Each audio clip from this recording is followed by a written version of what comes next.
Why does my mic look like dog ass? My mic looks like absolute dog shit.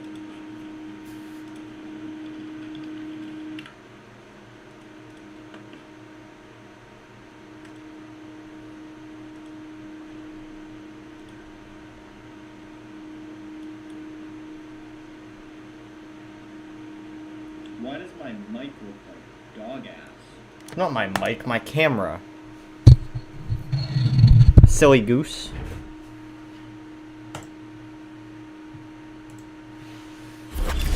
At Full Sail, our technology programs are designed with a different approach to At learning. Full Sail, I We let don't give a student- fuck. Will you marry me?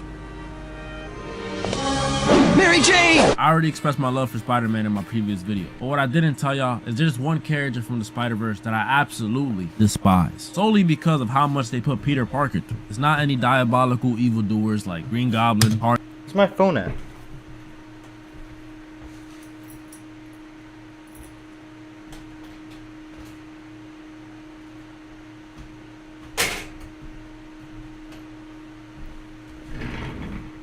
Oh.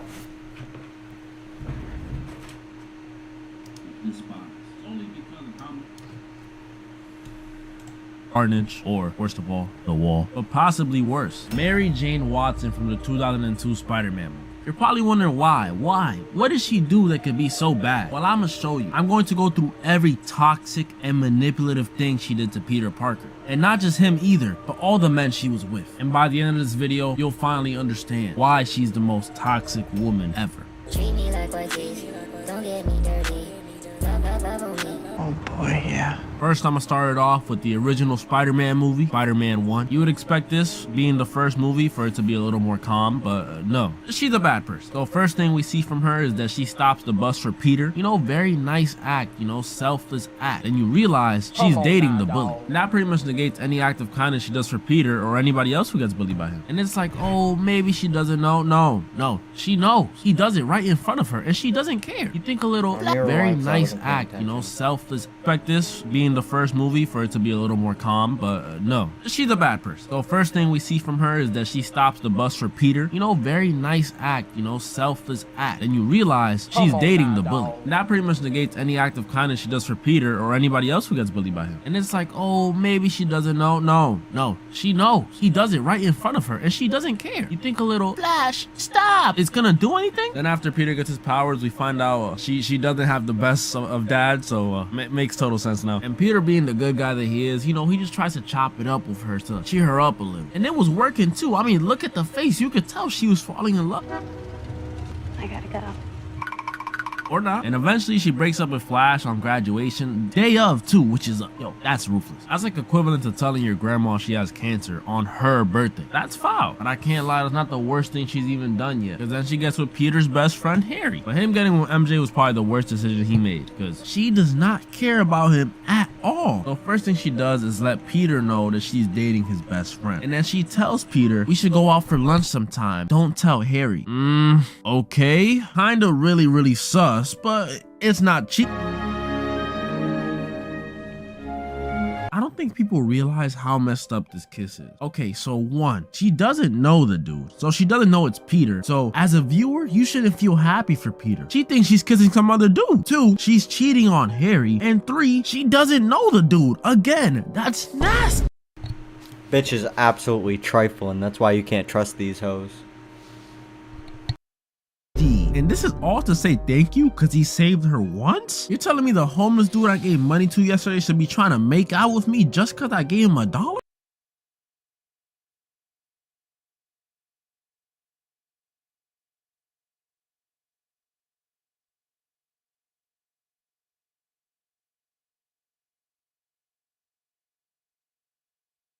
And the worst part about this is that right before this, she was still flirting with Peter, so it seemed like she was gonna cheat regardless. Peter asked how her and Harry were doing. She said, "Why so interested?" Like, and the most messed up part is there is not an ounce of remorse in her face. We don't get to see her reflecting on her actions. If anything, she's open about how much she loves Spider-Man. She was on the phone with Harry talking about,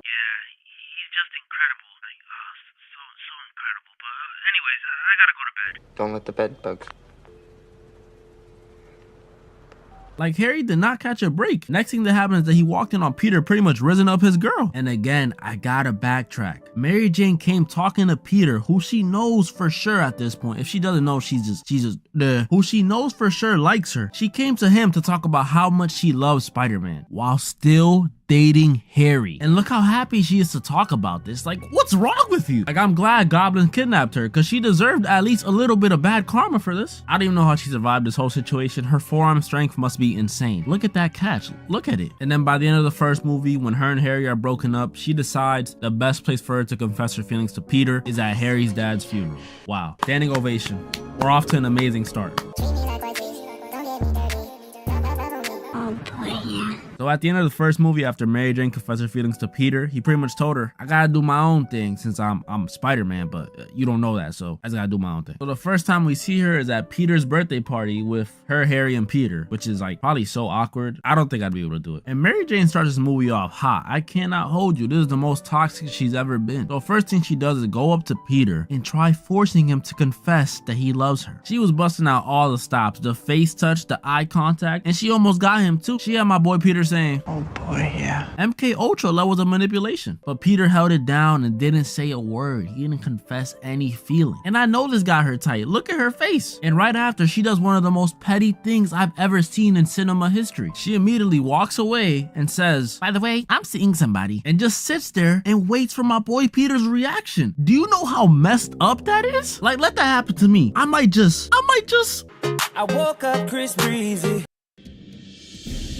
That's fucking diabolical, bro. That's fucking diabolical.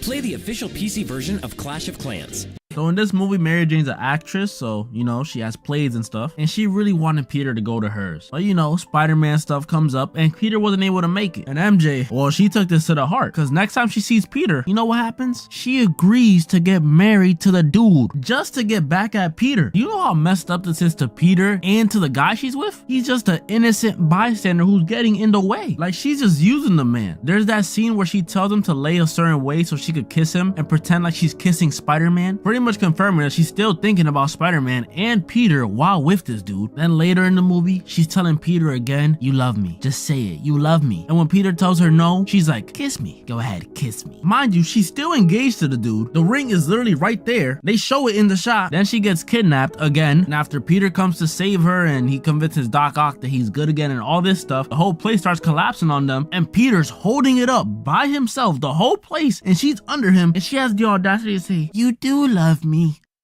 Get out the way! And at the end of the movie, after they do all this lovey-dovey, confess love stuff, she does one of the most messed up things I've seen in my life. So at this point, we know the guy she's married to, Jameson, she doesn't love him. We know that. She's in love with Peter. So a normal person would call off the wedding and just get with Peter. But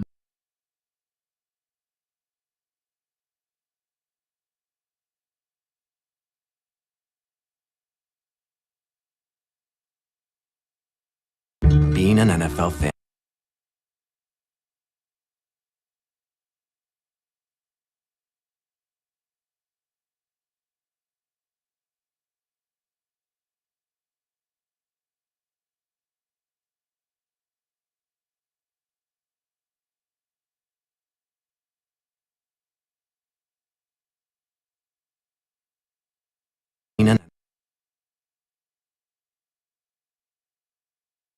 Mary Jane, since she's an actress and she wants to be in this fantasy world where she gets to be dramatic as hell and all this stuff, she waits till the day of their wedding and then just runs away to Peter, probably leaving the dude with years and years, and I'm talking years of emotional damage. Like, that man is DTB for life. He ain't trusting no one. And by the end of this movie, she confesses to Peter again, and she pretty much says they'll be together no matter what. Him being Spider-Man, him being Peter Parker, it doesn't matter. They're gonna get through it all together. And if you watch the third movie, you know that's cap.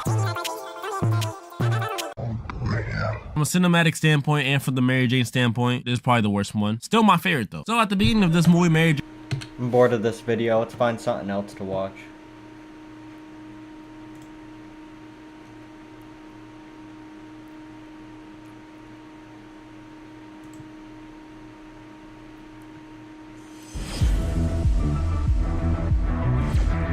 Then why are we fighting? You made me feel stupid and unimportant. Trash! People of the internet, I come here as the bearer of bad news. You see, Mary Jane, a woman I dubbed the most toxic woman ever, was only the tip of the iceberg. If you didn't know, recently, the Invincible Season 2 trailer dropped, and it brought back memories. Memories of someone so vile, so toxic, and so Fly away, flyboy. stupid. Amber from Invincible. And honestly, I fear that her character is starting to influence other characters. But we'll get to that later. If you don't know how she became the most hated side character ever, well, let me show you. So we first see Amber in episode 1 where she's getting hit on by, you know, the typical high school jock. Y'all know, the ones that talk like, if it isn't my main man, Fingleton. What's up, dude? That kind of guy. And she wasn't really feeling him. But that's when my boy Mark steps in, and this is before he got his powers, so, you know what happens. But luckily, Amber being the independent woman she is, she comes in and kicks Todd right in his...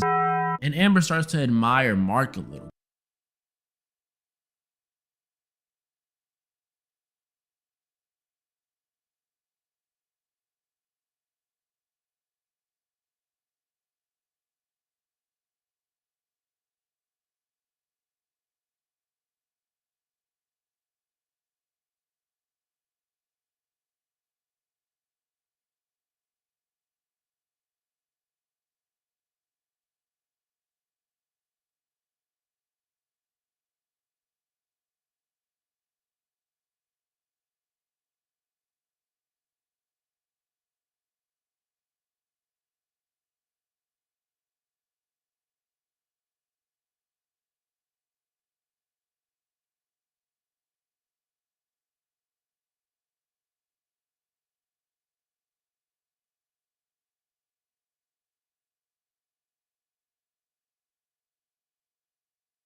Because, you know, it takes some courage to get whooped like that in front of the whole school. So fast forward a little, Amber pretty much blackmails the bully Todd with, I guess, some old explicit pictures in order to get him to apologize to Mark and also give Mark her digits, which is a W. Amber making the first move. You would think with the way things started, this relationship was gonna be amazing.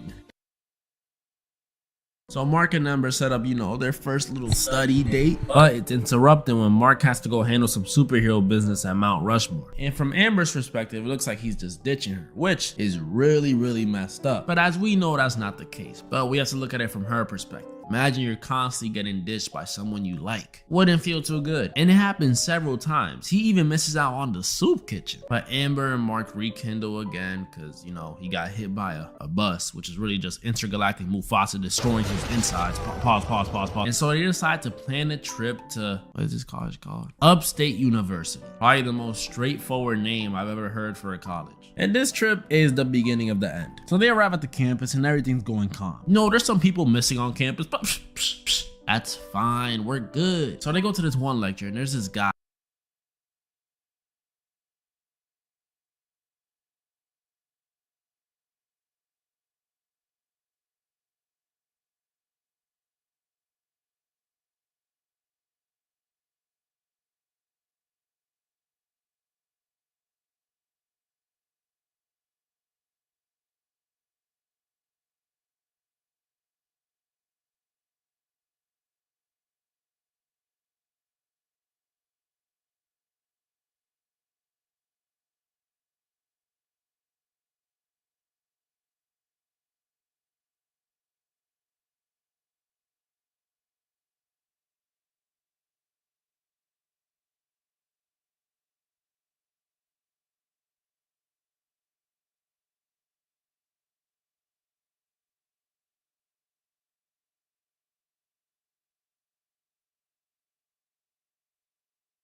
This guy with slick back hair, pink suit. Honestly, I would have saw him. I would have knew he was a super villain. Who goes to a lecture in a whole pink suit? What the? Even the way he talks, typical alpha male. Like, you know, this man's into the whole blue pill, red pill, black pill stuff. Anyways, Amber calls him out for being weird. He gets kicked out of the classroom. Then we get this nice little montage of Amber and Mark enjoying the campus. And by the looks of it, everything is going amazing. Then suddenly, this evil cyborg appears and starts attacking people and destroying the campus. And Mark, being the only superhero there, he has to run off and suit up and come back as invincible. And eventually the cyborg is defeated in a very gruesome way. And remember, nobody knows he's invincible. So this was not a good look for Mark. Like, imagine you're with someone you love and they're supposed to protect you or whatever, and stuff starts going crazy and you turn around and they're halfway down the block. That is not a good look. So Amber starts crying and talk about how Mark just abandoned her when they were in danger. And this leads to Amber ignoring Mark, giving him the cold shoulder, and eventually going to this college party where she almost cheats on him. If the dude didn't hit her with the, yeah, my girlfriend says the same stuff, bro, you know. And I would give her a pass, but nah, bro. It don't matter if you're dating freaking Darth Vader. You don't cheat on someone. So they get back from the college trip, and this is when stuff goes down. So Mark starts apologizing to Amber, telling her he knows he hasn't been the best boyfriend, but let's see who's live so I can just go and troll people. I'm bored. I'm gonna start some shit with people.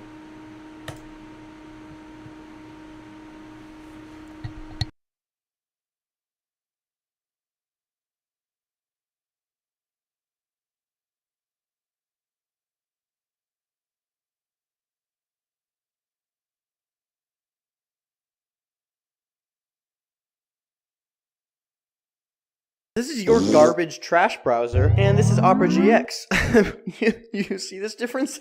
Gas, bloating, stomach pain, or loose oily stools, it may not just be stomach issues. It could be a condition called exocrine pancreatic insufficiency, or EPI. To avoid digital threats, turn on NordVPN. It's hard to start shit when everybody's in fucking subscribe-only chat mode.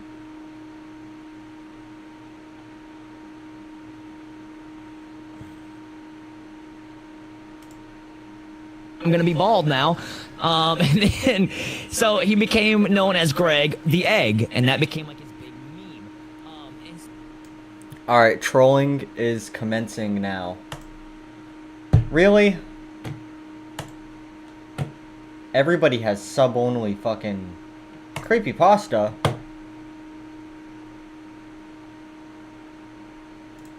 That night, I stayed up late doing homework.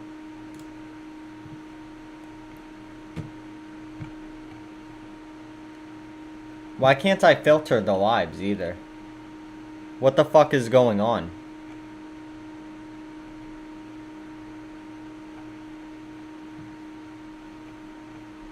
See, this is what's wrong with the fucking YouTube algorithm. How am I supposed to find new streamers to watch if I can't filter this in any way, shape, or form?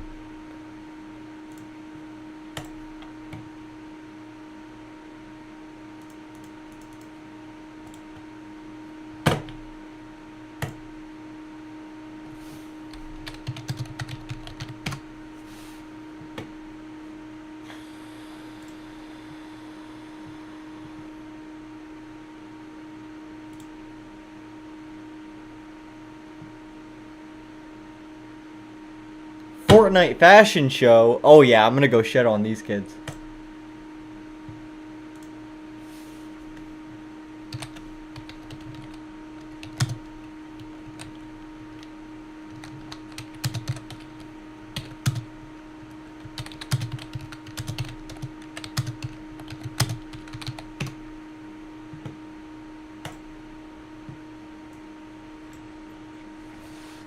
Probably upstairs. There we go. Let's go, man. Alright, cool. Let's quickly go ahead and heal. Can I be a bodyguard? Of course, man. If you guys want to be my bodyguard, make sure you guys leave a like on the stream, subscribe, turn on all notifications on, and make sure you guys go ahead and add me. My user is Ghost Zombies. Alright? Yo, that's a griefer, guys. That's a griefer. Who is it, man? Who is it? What skin? There is a griefer, unfortunately.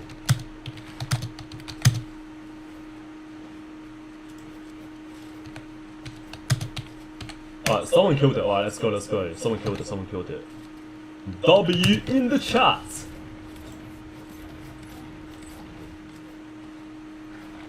Yo, boys and girls, whilst you guys are waiting in the lobby, what theme do you guys want me to do after? Right now we're doing drip, okay, but we can switch it around. We can do like Christmas, blue, red, etc. man. I don't Who's really know. actually watching this fucking stream? 141 people are watching this fucking dog shit. Okay, let's go, man. Full shield.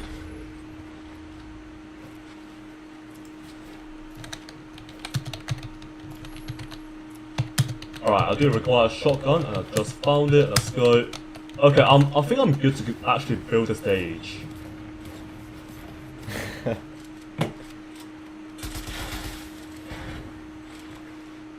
Let's quickly grab the additional minis and the medkit.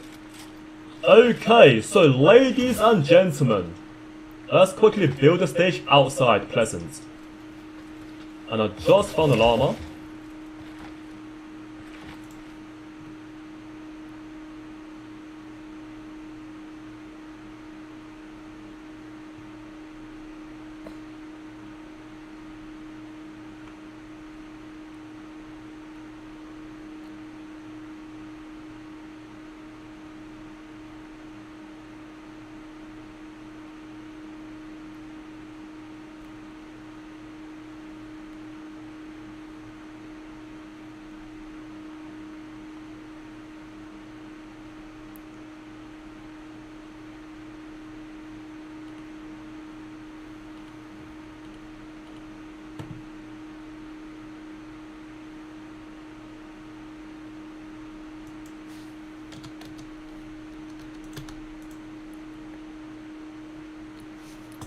I think I'm gonna find some Fortnite streamers to troll.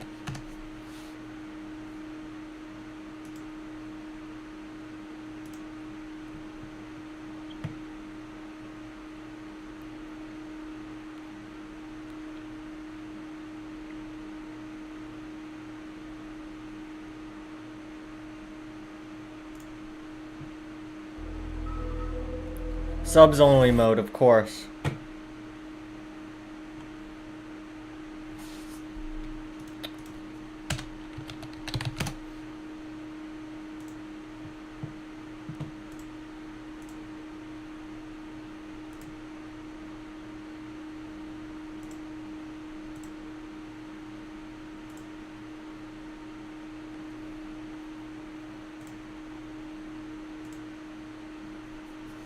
Yeah, that's right, I can't. My camera's already in use. Fuck.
Damn, I suck now.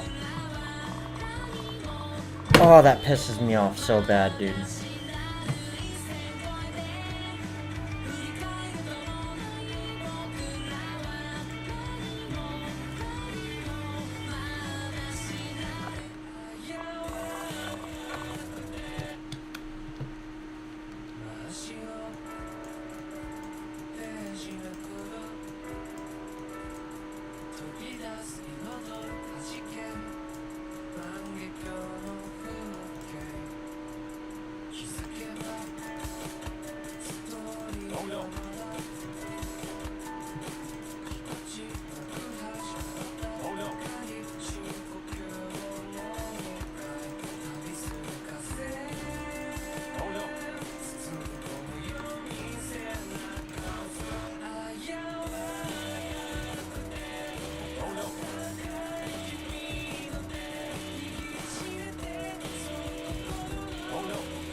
Fucking dog ass, bro. I fucking suck at this game now. This is what happens when you stop playing, dude. You come back and you're just so fucking dog ass. Like Call of Duty, I can quit that game for a year and still be good at it. Osu? Nah, bro. You stop playing for like a day and you're fucking dog shit. I haven't played in months.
Yeah, straight dog ass.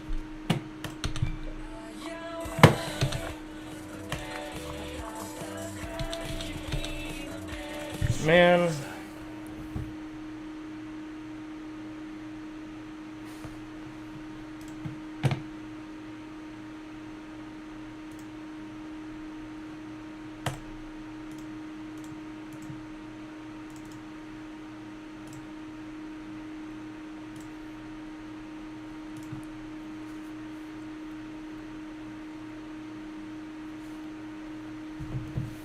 I don't even know how to do this streaming shit, to be honest. I don't know how anybody gets view. Like, how do people even find your fucking account to begin with? I don't even know, like, where to even start to get viewers. I'm so fucking trapped.